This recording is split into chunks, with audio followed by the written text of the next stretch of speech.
Relationships are complicated, even at their best. But when the relationship is between a partner and someone recently divorced, it's especially challenging.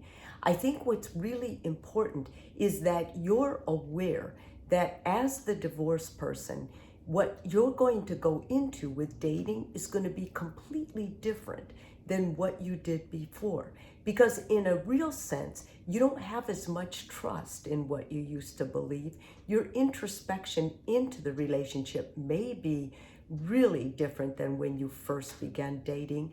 And thirdly, even though it's important that you date in order to move forward, it's also important that you listen to yourself and that you listen to the new person you're dating for feedback. Because many times we try to avoid the deep issues that we haven't truly resolved.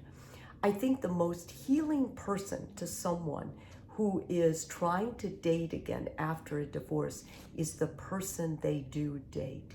And that means that this video is mostly for that person. If you're the one who is dating a newly divorced person, first of all, it's really important for you to understand that divorce is emotionally traumatic. And I don't care how your partner moved through it or what they say about their divorce.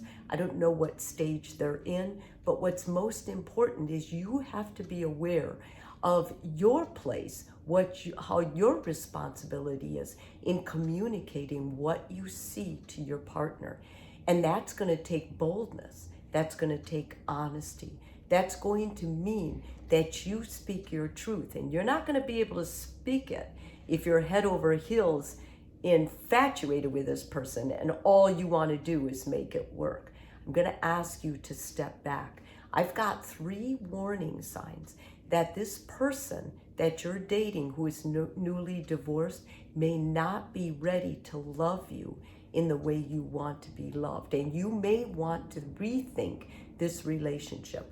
The first of these, they begin taking their frustrations out on you. Let's face it, if you've been newly divorced, there are stressors and frustrations with courts, with shared custody, with co-parenting.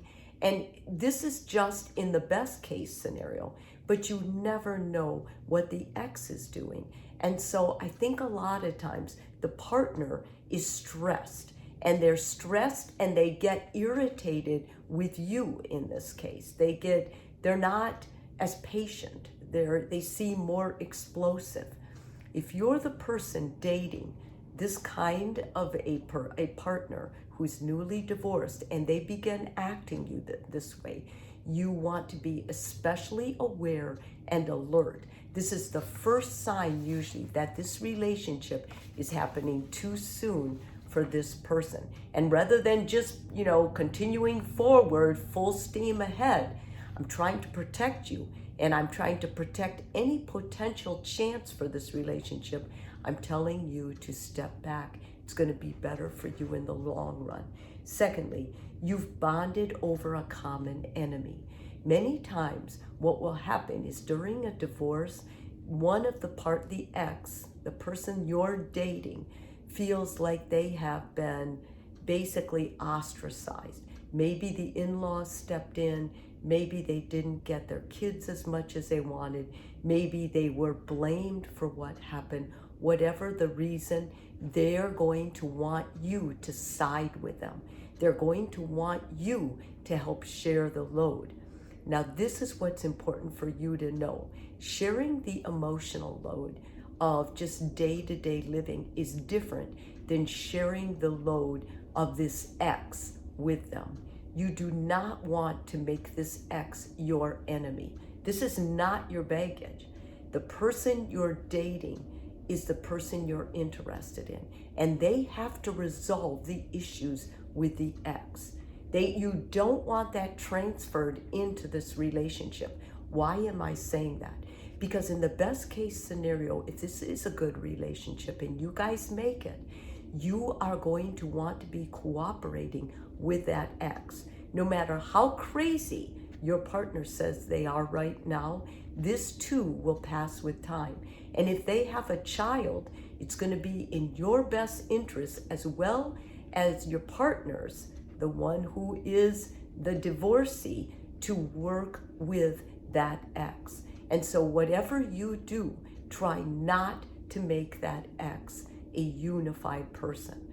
If your partner begins needing you to hate his ex with him, that is a bad sign. And that would be enough for me to draw a line and say, this is a deal breaker. You are not finished. This is unfinished work. And until they have let that go and they have a relationship established with the ex that they can make it work for their child's sake, I would not personally get involved, and I wouldn't advise you to either. Thirdly, they initiate drama. If you're with someone who basically needs constant drama with their divorce, that's a sign of two things. Either one, they're not over this ex and they're going to need to get therapy and resolve that. Or number two, they're secretly still that's their attachment, their form of attachment, and they're acting that out with their ex, but they're going to bring that into this relationship. Now, unless you love drama and you want it in your life every day, for me, that would be a deal breaker. I wouldn't necessarily get into a relationship if I knew the person I was marrying loved and needed drama to exist. Your partner, in most cases, if you see this, will benefit from psychotherapy. And I think psychotherapy is a great idea for couples anyway. I would go by myself if I were dating someone who is divorced and I wasn't sure how to handle it. I'm hoping this helps all of you who are dating someone who has been through a divorce recently and you're trying to make this relationship work, or at least turn out the best way possible for you and the other person.